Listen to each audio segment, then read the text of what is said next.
जवाब है, क्या कहना चाहेंगे? देखिए, उसकी आवश्यकता असीमित है।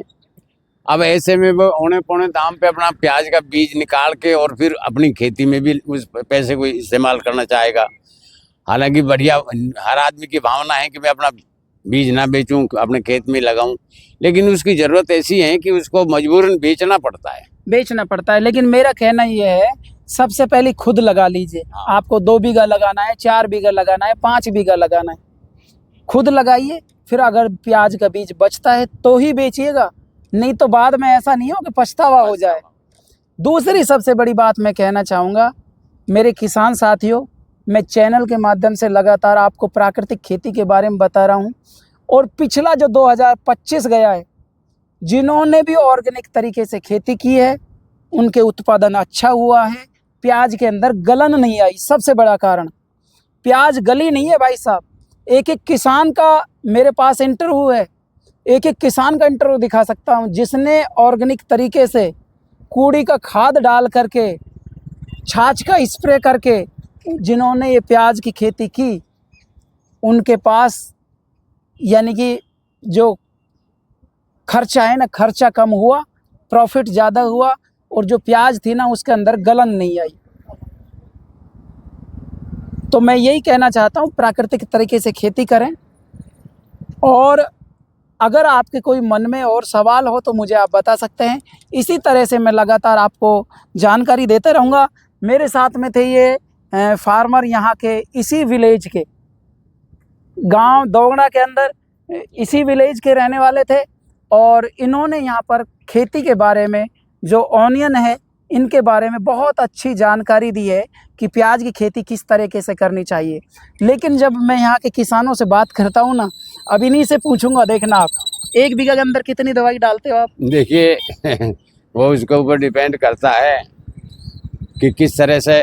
सवाल इस बात का है कि एक किसान भाई साहब और आ गए हैं, अभी इनसे बात करें जी। संपन्न किसान है तो वो अपने उस हिसाब से ज़्यादा दवाई इस्तेमाल करता है कि ताकि जल्दी से जल्दी प्याज तैयार हो जाए, बढ़िया से बढ़िया हो जाए। अब वो उसको एक अनुभव नहीं है, या उनको कोई गाइड नहीं करता है कि नहीं ज़्यादा डालने से नुकसान होता है। अब वो उस कई मरतबा क्या है कि अनाप शनाप दवाइयाँ जो मिस गाइडेंस से डल जाती हैं, उससे नुकसान भी कर जाता है।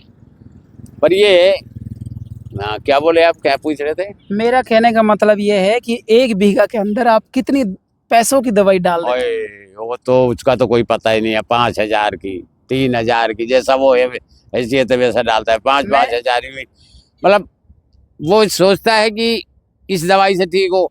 दुकानदारों के मजे हो रहे हैं, वो कहते हैं कि इसको मत डालो, अब के इसको डाल दो। वो उसका एक्सपेरिमेंट करता है, वो डालता है, फिर वो उससे नहीं हो, अरे इससे नहीं तो अब के इसको डालो।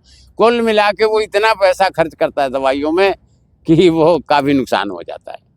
अगर जो मेरे हिसाब से आप चलोगे तो मैं गारंटी के साथ कह सकता हूं कि हिंदुस्तान के आप किसी भी कोने पे बैठे हो ना, मैं आपको 0% इन्वेस्टमेंट में और अच्छा उत्पादन दिला सकता हूं। क्योंकि जहां आपने 1 बीघा के अंदर 1 लाख की पैदा बेची है ना, उसमें से 40,000 रुपये का आपका खर्चा है, तो कहने का मतलब 60,000 रुपये की बिकी हो। मैं आपके वो 60,000 की बेचूंगा, लेकिन खर्चा 0। समझ का फर्क है। हमारे यहाँ के किसानों को जब तरह तरह के बीज आए, तरह तरह की दवाई आई, तो इनको बेवकूफ बनाया गया, मिसगाइड किया गया है। क्या है कि अब ये डाल दे, अब उससे भी नहीं, अच्छा तो अब तू ये डाल दे। किसान का कितना बड़ा नुकसान हो रहा है, और उस बेचने वाले दुकानदार जो उसको मिसगाइड कर रहा है, उसको फायदा हो रहा है। अब वो बोला किसान क्या समझे कि इससे फायदा हो रहा है, नुकसान हो रहा है, वो तो उसके पीछे पीछे चलता है, जैसे वो कहता है करता है। जबकि ये सोची समझी साजिश है। क्योंकि इनको पता है कि अगर हम खेतों के अंदर ये दवा नहीं डलवाएंगे, ये खाद नहीं डलाएंगे ना, तो फिर भाई साहब किसान को अगर जो ये खेती का गणित समझ आ गया ना, तो ये समझ लो कि हमारा यहाँ से तोते उड़ जाएंगे। तो इस वजह से किसान को मिसगाइड किया गया, तरह तरह के बीजों को लुभावना दिया गया। मैंने अभी आपको थोड़ी देर पहले समझाया था कि एक मुर्गी ऐसी है कि 3 महीने के बाद 1 अंडा देती है। एक मुर्गी ऐसी है कि रोज अंडे देती है।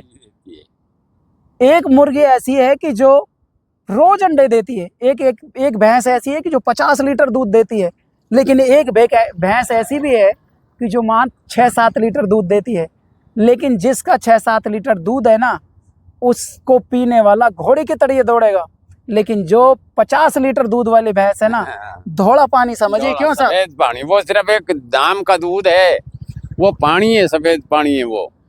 सेम यही कंडीशन हमारी खेती के साथ होती जा रही है कि जो हमारी खेती है उसकी फर्टिलिटी घटती जा रही है, और तो और 70% तक फर्टिलिटी घट गई है। कहने का मतलब जीवांश की मात्रा घट गई है। अब ये जो किसान है ना मेरे साथ में, अभी यहाँ रोड से गुजर रहे थे, ये भी रुक गए मेरे को देख के। पिछले साल मैंने इनकी एक वीडियो बनाई थी, आपने देखी नहीं देखी वो बात एक अलग है, लेकिन हम लगातार कह रहे हैं कि प्राकृतिक खेती की तरफ किसानों का रुख होना चाहिए। जो लगातार 40-40, 30-30 हज़ार, 20-20 हज़ार की दवाइयाँ डाल रहे हैं, गारंटी के साथ कह सकता हूँ कि भाई साहब आप है ना आने वाली पीढ़ी को है ना एक धकेल रहे हो। कहने का मतलब वो उनके तरह तरह की बीमारियां हो जाएंगी, तरह तरह से वो, यानी कि जो 100 साल की उम्र थी ना व्यक्ति की, वो सिर्फ 50 पे टिक करके रह जाएगी। तरह तरह की बीमारियां पैदा हो जाएंगी। सब आपने पिछले साल भी प्राकृतिक तरीके से खेती की, प्याज लेके आए, भाव कुछ भी हो, चाहे 20 रुपये किलो हो चाहे 50 रुपये किलो, वो बाजार के ऊपर डिपेंड करता है। लेकिन अब क्या कुछ स्थिति है, अब की बार क्या मन बनाया है आपने? मेरा मन तो साहब यही है, प्याज को आपके चांस रहेंगे भाव का। अच्छा, हाँ, विचार है कैसे लोग बाग बहुत ज्यादा जब उब जाते हैं, जिसके मन हट जाता है जिस फसल से, उसका भाव लौट आता है वापस। काफी लोगों का मन हट गया, हर साल नुकसान, हर साल नुकसान, हर साल नुकसान। तो अब की बार शायद चांस रहेंगे प्याज का। अब की बार चांस रहेगा। हाँ। लेकिन मैं ये जानना चाह रहा हूँ, अब आपका गांव कौन सा? भटकोल है, लालपुरी। लालपुरी गांव है इनका, और इनका दोंगड़ा है। राम भवन मेरा नाम है, राम भवन इनका नाम है, जांगड़ है सब। अब की बार बीज की क्वालिटी कैसी है? बीज क्वालिटी ठीक है, कम बोया है लोग बागों, ज़्यादा नहीं बोया। जैसे जहाँ 10 किलो बोते थे, अब के 7 किलो 6 किलो ही बोया। कुछ लोगों जो ज़्यादा बड़े लेवल पर खेती करते हैं बीज की, वो तो जी। उसी लेवल पे बोया होगा उन्होंने। तो बाकी जी जो कम बोते हैं ना, उन्होंने अपने घर खर्च के लिए बोया। अब की बार पिछली साल से ज्यादा लगाओगे प्याज, कम लगाओगे, बता दो तुम तो। मैं तो भाई उतनी उसी लेवल से लगाऊंगा। अब की बार ज़्यादा का चांस है एक मेरा। तरफ आप भविष्यवाणी भी कर रहे हैं कि अब की बार अच्छा भाव रहेगा, ज़्यादा लगाऊंगा मैं तो। फिर कहीं ऐसा नहीं हो कि भाई जैसे वो बात है ना कि यार मैं लगा देता तो मेरे साथ ये हो जाता, अब नहीं लगाई तो। पिछले साल क्या हुआ था, मैंने दूसरे खेत में करी थी, मेरे थोड़ा बंटवारे का स्टे चल रहा था खेत में, अच्छा, इसलिए मैंने दूसरे खेत में लगाई। बाकी कुछ भाव नहीं मिला, यूं ही खेतों में पड़ी रहेगी खेत प्याज।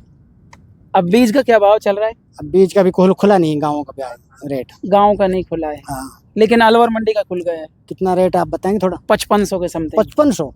अब हालात खराब होंगे किसान अब की के। बार काफी अच्छा भाव है। मैं पुनः कहना चाहूंगा, इन्होंने पिछली साल ऑर्गेनिक तरीके से खेती की थी। मैं ये कहना चाह रहा हूँ सीधा सीधा कि आपके पास कुछ भी नहीं कर सकते ना, तो आप अगर इस चैनल पर नए हैं ना, तो इनको सब्सक्राइब कर लीजिए, ताकि हम जो गाइड कर रहे हैं कम पैसे के अंदर अच्छा उत्पादन कैसे हो। मैंने सिर्फ आपको एक ही गणित समझाया है कि ज़मीन की फर्टिलिटी कैसे बढ़ाए, ज़मीन के अंदर जीवांश को कैसे बढ़ाएं, और अगर जो आपकी जो प्याज वगैरह है कुछ भी बो रहे हो, उसके अंदर पत्तियों में कोई कीड़ा लग रहा है ना, उसके लिए भी मैं आपको आयुर्वेदिक तरीके से, बिल्कुल प्राकृतिक तरीके से ऐसे ऐसे पेस्टिसाइड बनाना बता दूंगा कि आप फ्री ऑफ कॉस्ट, यानी कि जिस ज़मीन के अंदर 1 बीघा के अंदर 10 से 15 हज़ार की दवाई डाल रहे हैं ना, आपको मुश्किल से 500 रुपये का खर्चा आएगा, और उत्पादन आप देखिएगा बल्ले बल्ले हो जाएगी।